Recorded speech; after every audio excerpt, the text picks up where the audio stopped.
नमस्कार. आजच्या व्हिडिओमध्ये बघायचं इयत्ता 10वी गणित भाग 2 त्याच्यामधलं संकीर्ण प्रश्नसंग्रह 6-7 मधलं प्रश्न क्रमांक 6. काय दिलं आहे? व्यास 12 सेंटीमीटर व जाडी 0.01 मीटर असलेला एक धातूचा पोकळ गोल आहे. तर त्या गोलाच्या बाहेरील भागाचे पृष्ठफळ काढा व धातूची घनता 8.88 ग्रॅम प्रति घन सेंटीमीटर असल्यास त्या गोलाचे वस्तुमान काढा. सर्वप्रथम आपण प्रश्नामध्ये जेवढं काय दिलं तेवढं लिहून घेऊया. काय काय दिले प्रश्नामध्ये? पोकळ गोलासाठी व्यास d बरोबर 12 सेंटीमीटर, जाडी 0.01 मीटरमध्ये दिली आहे. ती सेंटीमीटरमध्ये कन्वर्ट करावी लागेल. त्याच्यानंतर धातूची घनता किती दिली? 8.88 ग्रॅम प्रति घन सेंटीमीटर. ओके. तर आता काय करायचं आपल्याला? गोलाच्या कुठे गेलो ते गोलाच्या बाहेरील भागाचे पृष्ठफळ काढायचं आहे. त्याचं सूत्र काय? 4πr वर्ग. ओके. तर आता r म्हणजे त्रिज्या आहे. त्रिज्या तर आपल्याला माहिती नाही, ती काढावी लागणार आहे. तर त्रिज्या नेहमी कशी काढणार? ती व्यासाच्या अर्धी असते. व्यास किती? 12 सेंटीमीटर, म्हणजे त्रिज्या किती असणार आहे? 6 सेंटीमीटर. ओके.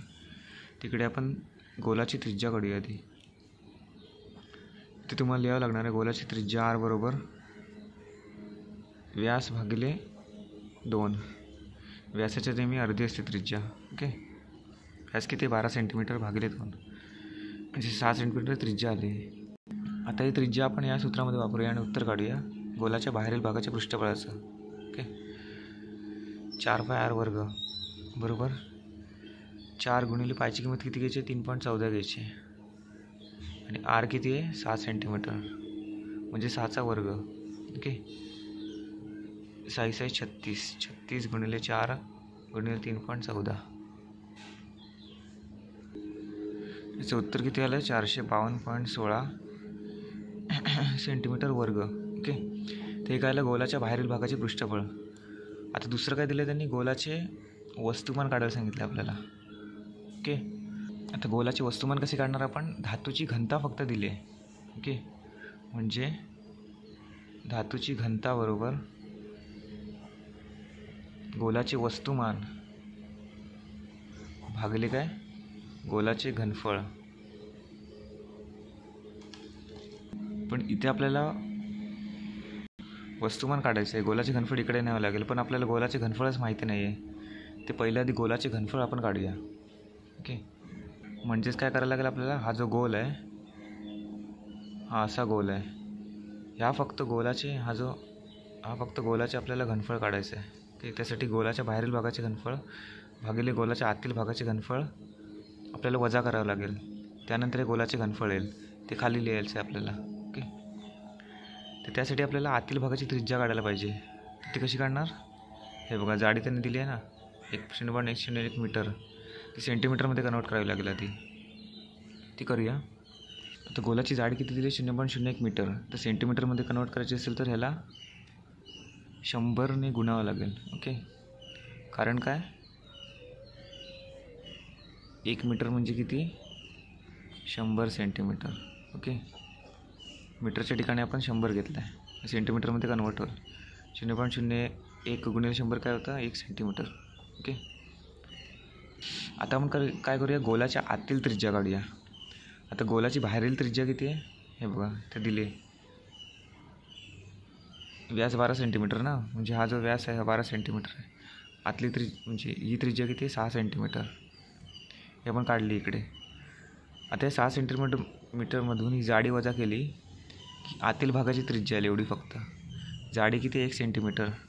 6 सेंटीमीटरमधून 1 सेंटीमीटर वजा केलं की 5 सेंटीमीटर आतली त्रिज्या असणार आहे, आतील भागाची. ओके. कारण त्रिज्या आपल्याला लागणार आहे ते गोलाच्या घनफळाच्या सूत्रामध्ये, म्हणून त्रिज्या आपण काढतो आहे. तर आपण वजाबाकी करूया आधी. म्हणून काय? गोलाची आतील त्रिज्या r बरोबर गोलाची बाहेरील त्रिज्या वजा गोलाची जाडी. बाहेरील त्रिज्या किती? 6 सेंटीमीटर वजा जाडी किती आपण काढली? 1 सेंटीमीटर. आतील भागाची त्रिज्या किती आली? 5 सेंटीमीटर. ओके. आता आपल्याला हे घनफळ काढायचं आहे, म्हणून आपण हा जो पोकळ गोल आहे, म्हणजे हा जो पोकळ गोल आहे हा दिसतोय तो रंगवलेला. ओके. तर ह्याचं घनफळ कसं काढणार? संपूर्ण गोलाचे घनफळ वजा आतील गोलाचे घनफळ. ओके, हे वजाबाकी केल्यानंतर ह्या गोलाचे घनफळ येईल. म्हणून पोकळ गोलाचे घनफळ बरोबर काय लिहिलं आहे? पोकळ गोलाचे घनफळ बरोबर संपूर्ण गोलाचे घनफळ वजा आतील गोलाचे घनफळ. ओके, तर ते सूत्र काय गोलाच्या घनफळाचं? 4/3 पाय r घन. इकडे संपूर्ण गोल म्हणजे मोठा r घेतला आहे आणि इथे छोटा r घेऊया, पाय r घन. ओके, कारण दोघांची त्रिज्या वेगवेगळे आहेत. आता दोघांमधलं कॉमन काय? 4/3 पाय ते आपण कॉमन काढूया. r घन येते, घन वजा हा r घन. ओके, 4/3 पायची किंमत किती घ्यायची? 3.14. ओके, आता कंसामध्ये 6चा घन वजा 5चा घन. ओके, बरोबर 4/3 गुणिले 3.14. 6चा घन किती येतो? 216 वजा 5चा घन किती येतो? 125. ओके, दोघांची वजाबाकी करायची आहे. 4/3 गुणिले 3.14, 216मधून 125 गेले, किती राहिले?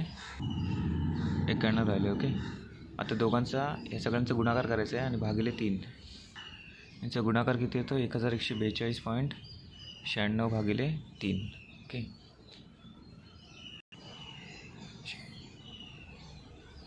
सेंटीमीटर घन.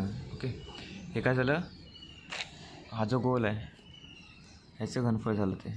ओके, तर आता आपल्याला वस्तुमान काढायचं. ह्या सूत्रामध्ये दोन्ही किंमत भरूया आणि वस्तुमान काढूया. म्हणून काय धातूची घनता बरोबर गोलाचे वस्तुमान भागिले गोलाचे घनफळ, हे सूत्र तुम्हाला पाठच करून ठेवायचं आहे. ओके, आता गोलाचे वस्तुमान किती आलं? 380.99 भागिले गोलाचे घनफळ किती आहे? नाही, वस्तुमान काढलं नाही ना आपण, वस्तुमान आपल्याला काढायचं आहे. गोलाचे घनफळ किती आहे? 380.99. धातूची घनता किती दिली आहे प्रश्नामध्ये? ही बघा, 8.88 ग्रॅम प्रति घन सेंटीमीटर. ओके, तर इथे आपल्याला लिहायचं 8.88 ग्रॅम बरोबर वस्तुमान भागिले 380.99. हे काय झालं? गोलाचे घनफळ. तर वस्तुमानला इथेच ठेवायचं आहे आणि 300 हे जे गोलाचे घनफळ आहे ह्याला बरोबर चिन्हाच्या त्या साईडला न्यायचं आहे. म्हणजे इथे भागिले, तिकडे गेल्यानंतर होणार गुणिले ते. ओके, म्हणजे 8.88 गुणिले 380.99 असणार आहे. या दोघांचा गुणाकार जो असेल ते काय असणार आहे? वस्तुमान त्या गोलाचं. याचं उत्तर किती येतं? 3383.19 ग्रॅम. हे काय? गोलाचे वस्तुमान आहे. ओके, आणि तेच आपल्याला काढायचं होतं. ओके, धन्यवाद.